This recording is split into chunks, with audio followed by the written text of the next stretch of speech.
Maka paparan kali ini juga akan menyambung dari paparan sebelumnya yang akan disampaikan oleh Mas Wahyu. Mas Wahyu itu namanya Mas Wahyu ya. Jadi Mas Wahyu Wibowo, PhD ya. Jadi kalau Bapak Ibu manggil Pak ya berarti Pak Mas gitu ya.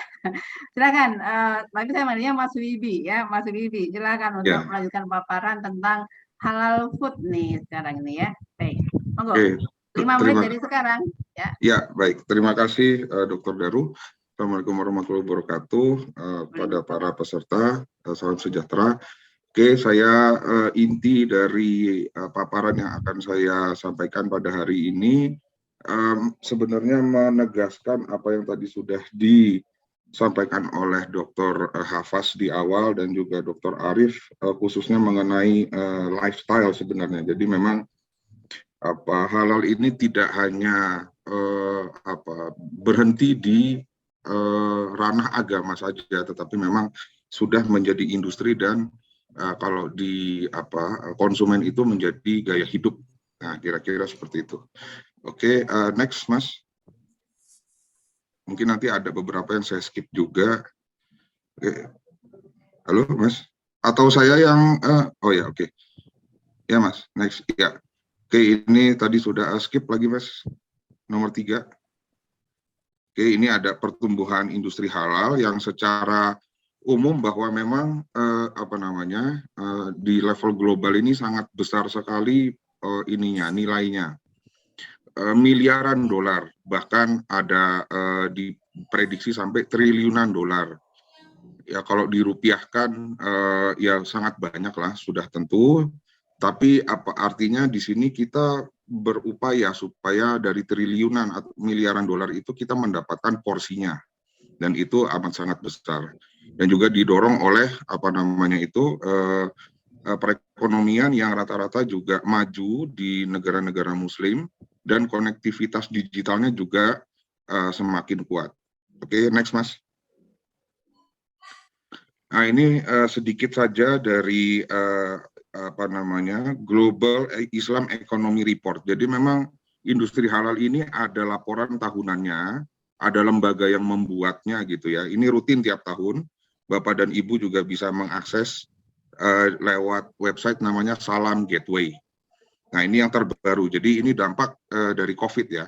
Kalau kita perhatikan yang di sebelah kanan, ini sektor-sektornya tadi ada yang makanan, kosmetik, kalau itu yang sebelahnya lagi itu fashion, ya busana muslim, lalu ada entertainment, ada obat-obatan, dan ada travel atau wisata. Kalau kita lihat dari semua sektor ini, yang terdampak paling kecil itu makanan.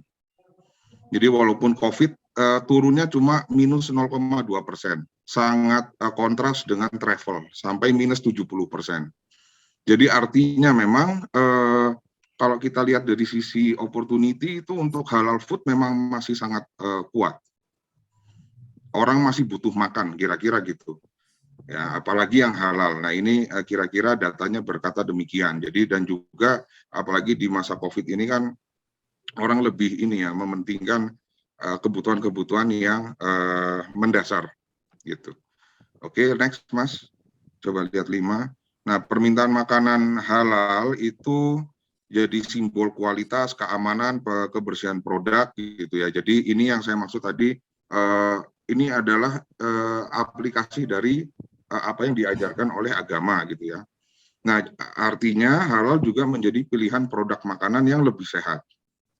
Tadi disampaikan juga di halal logistik oleh Dr.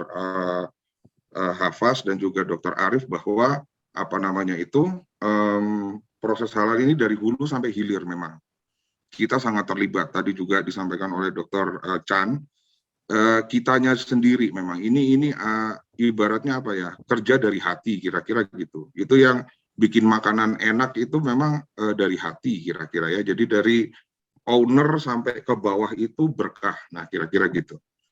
Nah, terus untuk legalisasinya, badan sertifikasi halal dari berbagai negara itu sudah mulai bermunculan. Nanti kita lihat. Selanjutnya, Mas. Nah, ini kalau kita lihat, jadi ada 2 bagian. Kalau yang di sebelah kiri ini dari negara yang mayoritas Islam ya, di luar Indonesia maksudnya. Jadi ada beberapa badan sertifikasi halal yang diakui LPPOM MUI. Pertama dari Singapura, Malaysia, tadi Jakim, dan dari Brunei. Yang di sebelah kanan kalau kita lihat, ini dari negara-negara non-Muslim. Dari Jepang aja ada 3. Taiwan, India, Thailand, Filipina, Vietnam, Australia. Australia ada, ini lebih dari 2, saya hanya mengambil sebagian saja. Lalu ada New Zealand dan ada Brazil. Jadi Brazil tidak hanya sepak bola ternyata, tapi dia punya badan halalnya. Waktunya, Mas Iya, Dokter, oke. mohon izin. Oke, kita lanjut lagi ke bawah, Mas. Terus 1 ke menit bawah lagi lagi. ya, sudah Ya, molor terus. ya 1 menit ya. Ya, oke. Ini saya hanya menyampaikan bahwa di sisanya ini bahwa memang di Indonesia sendiri keadaannya tadi belum semua orang itu paham tentang halal itu apa. Jadi memang mungkin hanya berhenti di level agamanya. Jadi kalau misalnya ada satu report di sini mengatakan bahwa topik ini perbincangan di media sosial gitu ya. Topik halal food di Indonesia itu dari sekian percakapan itu hanya 3%.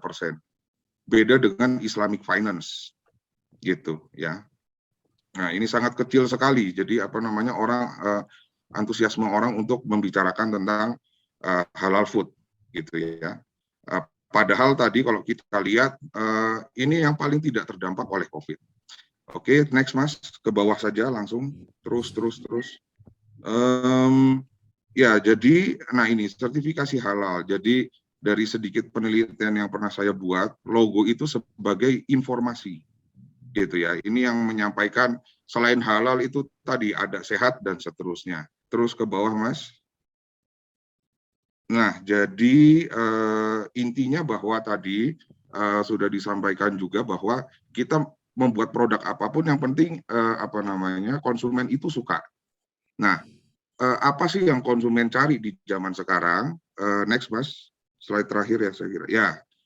Jadi nah itu ya. Jadi kebanyakan sekarang itu khususnya di milenial, kenapa kok kesadaran untuk mengkonsumsi halalnya mulai tinggi itu memang mereka mencari makanan yang lebih sehat. Dan yang kedua adalah ini penyembelihan hewan metode Islam. Jadi memang yang harus kita sampaikan, kita komunikasikan gitu ya bahwa penyembelihan hewan metode Islam ini memenuhi kaidah animal friendly, ramah hewan. Karena memang di sini adalah salah satu challenge ya atau tantangan kalau kita mau produk kita itu mengglobal. Nah, jadi bahwa penyembelihan metode Islam itu animal friendly. Artinya selain memenuhi kebutuhan pribadi untuk sehat, tetapi kita juga mengkonsumsi sesuatu produk yang punya dampak sosial. Nah, gitu. Jadi tidak hanya berhenti di peternaknya, tetapi hewannya juga bahagia. Kira-kira gitu. Iya. Jadi yang bahagia bukan hanya manusia ya, Mas ya. Hewannya juga waktu mau dikorbankan, mau disembelih itu juga dia happy sehingga memberikan kenikmatan bagi manusia yang memangsanya, gitu ya. Yes, iya, gitu. Oke, makasih Mas Wibi waktunya. Sama-sama, Ibu. Jadi menarik sekali Bapak Ibu sekalian ya terkait dengan halal produk ini atau bisnis halal itu memang kita akui berbeda dengan di Malaysia ya Pak Dr. Hafaz ya. Kalau di Indonesia itu kesadaran masyarakat akan nilai halal bagi muslim sendiri masih belum banyak ya, sehingga kadang orang bilang alah bismillah aja lah gitu. Tapi kalau orang Malaysia saya perhatikan sangat rigid ya, harus ada label halal yang memang resmi sah yang sehingga membuat kita yakin gitu ya. Nah itu memang tergantung pada kondisi atau culture ya tiap masyarakat berbeda. Nah PR kita bersama Bapak Ibu sekalian, para pelaku usaha, untuk bagaimana menyadarkan masyarakat akan pentingnya nilai halal ini ya.